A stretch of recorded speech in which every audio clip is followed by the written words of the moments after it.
Zekican. Şu gün mu? Yine başkanın toyları da ara biliyor musun? Bir tamsili yeni deydi olatlarını metkörden yapır hilre. Favut getirdin mi? Favut getirdim işte. Ne bu? Aydım aytsa be. Vay sen mi aytmayacaksın be? Aydım aytyan. Tüvölümü kimden aytacaksın? Men mi? Ayda yedim. Ya ben bilemem kimden aytacaksın sen? Ayda yedim diyen o zansın. Men aytman derdim lan aydım, sen aytmandın ha. Men özüm aytyan aydım. Onun sen aytyan aydımın kimdir, men de aytmayayım. Ya ayda yedim. Böyle aytman versen ay. Yok.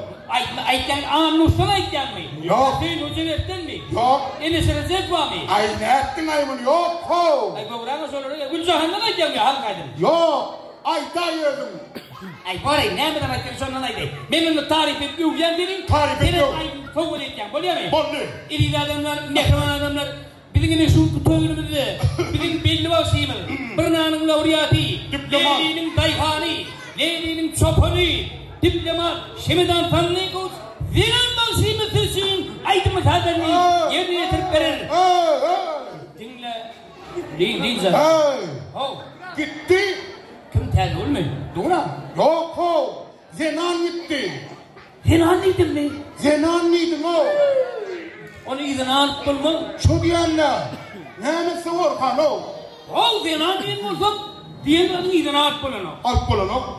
Kendine mi kıyına çalıyorsun ki? Lan soruyor ki bir içeriden olmayı da mısın? Ay onun bol mollay bir başka rak görmüş yok mu? Başka uğraş.